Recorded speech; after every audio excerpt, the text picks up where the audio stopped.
Hello, everyone. This is Dick and Linnea with Hollywood Progressive here. Today, we're talking about Freud on cocaine.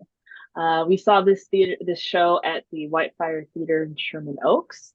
This show is based on the actual book written by Sigmund Freud himself, called The Cocaine Papers, and basically details his own personal experience as well as his professional experience with cocaine, which was at the time this was in the 1880s, was heralded as a miracle drug thought to cure things such as heroin addiction and morphine addiction, as well as um, uh, a whole list of conditions that we now know today are not necessarily conditions and certainly are not cured by cocaine.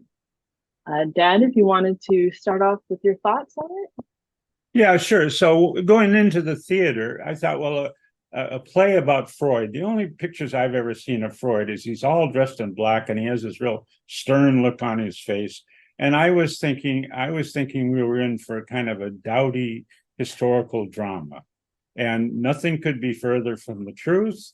It was a closer to a madcap comedy, uh, based loosely, I would say, on the real history. It was said that Sigmund Freud ingested a gram of cocaine every day for 10 years.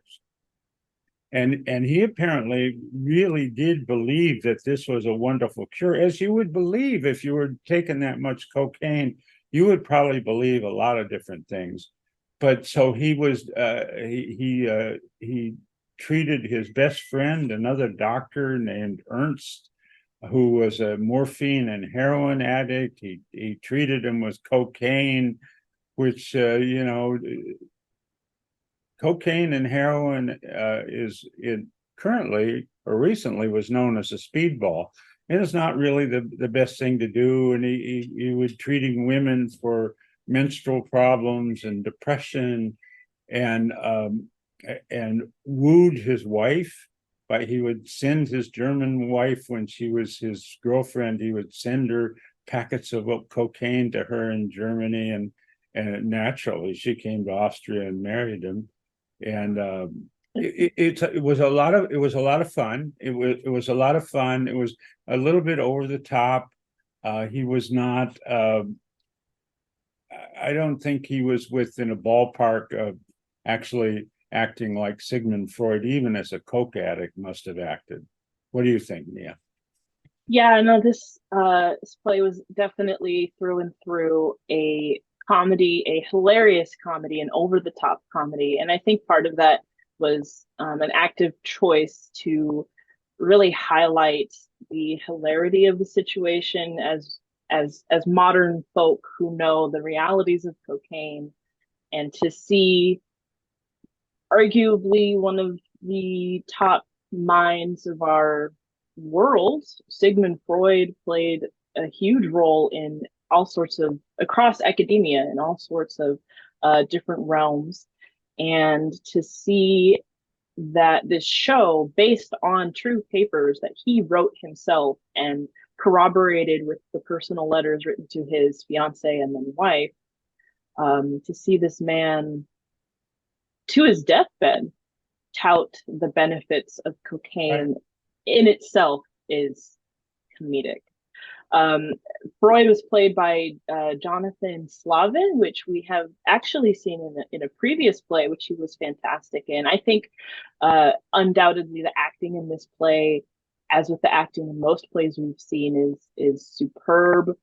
The comedic timing here was critical, and I don't think there was really a missed comedic cue. There was a lot of physical comedy as well on the floor and rolling and facial expressions, and to the benefit of this little 99 seat theater, which was particularly more narrow.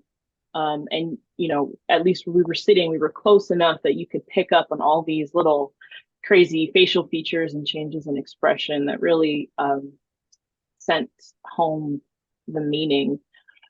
For me, what I really took away from it was that um, we're all made of different pieces. We're all have carry different aspects of ourselves, and something that they kept repeating through the play was Sigmund Freud. He was a father, he was a doctor, he was a genius, he was a drug addict, he was a coke whore, and but all of these things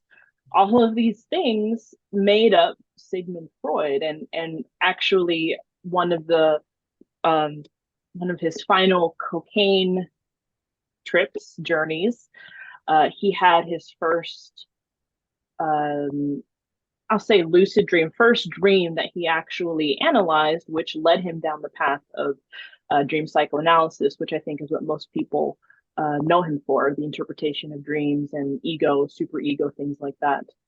So that really hit home, and I think is a reminder to anyone who is struggling with something like addiction or maybe something less important, is that it doesn't necessarily define you, and we're all capable of learning and growing and becoming a greater version of ourselves that may go down in history for something amazing.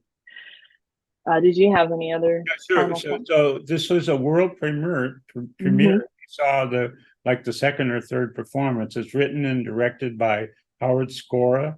Nia mentioned at this Whitefire Theater, which is celebrating this year 40 years, which is pretty remarkable for a small theater like that. The fellow who runs it now, whose name I didn't catch, they barely made it through the pandemic, but they're going great guns. uh, so we like think, well, how ridiculous is this, taking cocaine to cure things? But at that time, I mean, it was a legitimate scientific thought.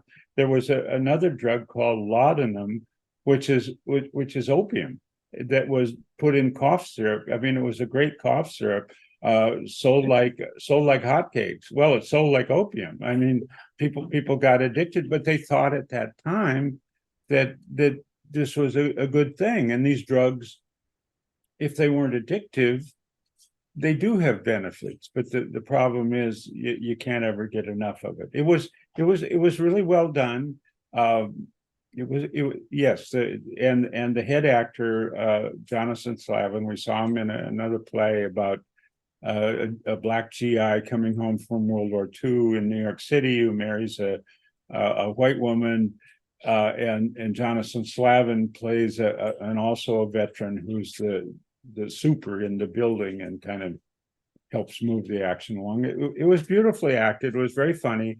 If you think you're walking though into a staid historical drama, you might be disappointed. If you're ready to laugh a bit, you probably have a good time laughing at it.